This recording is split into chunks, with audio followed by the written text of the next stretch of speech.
Praise the lord. దేవుని నామానికి మహిమ కలుగును గాక. ఉదయకాల సమయంలో మరి ఈ డిసెంబర్ నెలలో క్రిస్మస్ మాసంలో మనం అందరం ఉన్నాం. యేసుక్రీస్తు ప్రభు వారు ఈ భూమి మీద ఎందుకు వచ్చాడు అనే ఈ యొక్క సువార్తని అనేక మందికి అందించడానికి దేవుడు మనకి ఈ నెలని ఇచ్చాడేమో అనిపిస్తారు. కాబట్టి యేసుక్రీస్తు యొక్క వంశావళి గురించి కొన్ని తలంపులు మనం దేవుని వాక్యంలో చూద్దాం. మత్తయి సువార్త 1వ అధ్యాయము 1వ వచనంలో ఇలా రాయబడి ఉంది. అబ్రాహాము కుమారుడు దావీదు కుమారుడైన యేసుక్రీస్తు వంశావళి. అదే విధంగా మనకి 17వ వచనంలో 16వ వచనంలో చూస్తే యాకోబు మరియ అయిన భర్త అయిన యోసేపు కరెను ఆమె యందు క్రీస్తు అనబడిన యేసు పుట్టెను అనే మాటని మనం చూస్తాం. అబ్రహాం మొదలుకొని దావీదు వరకు 14 తరములు, దావీదు మొదలుకొని ఇశ్రాయేలు ప్రజలు బబులోనికి వెళ్లే పరిస్థితుల్లో 14 తరములు, బబులోను చెర మొదలుకొని యేసుక్రీస్తు వరకు 14 తరాల యొక్క చరిత్రని పొందుపరచడం మనం చూడగలం.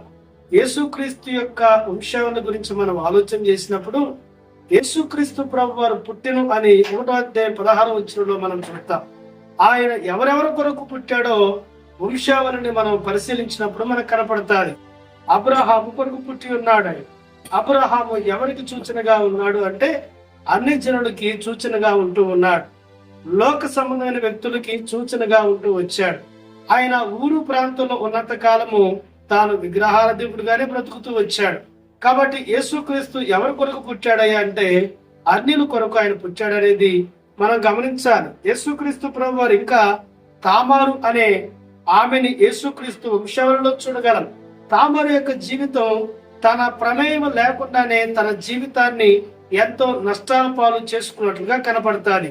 యేసు ప్రభు అన్ని జనులు మనకు మాత్రమే కాక తమ ప్రమేయం లేకుండానే నష్టాలలోను కష్టాలలోను శాపాలు అనుభవిస్తున్న పిల్లలు ఎంతో మంది ఉన్నారు.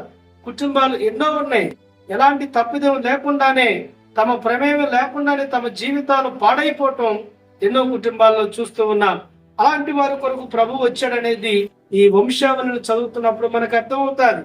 అదే వంశావళిలో రహాబు అనే వ్యక్తిని కూడా మనం చూస్తాం.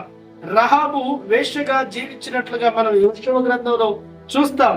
కాబట్టి ఎవరైతే పాపులుగా జీవిస్తూ ఉన్నారో, ఎవరైతే తమ శరీరాన్ని పాడు చేసుకుంటూ ఉన్నారో, ఎవరైతే తమ జీవితాన్ని పాడు చేసుకుంటూ ఉన్నారో, ఎవరైతే తమ కుటుంబాలను పాడు చేసుకుంటున్నారో వారి కొరకు యేసుక్రీస్తు పుట్టాడనే విషయాన్ని ఈ 1వ అధ్యాయంలో మనం గమనించగలం.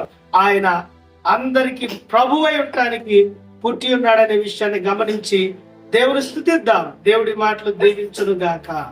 ఆమేన్.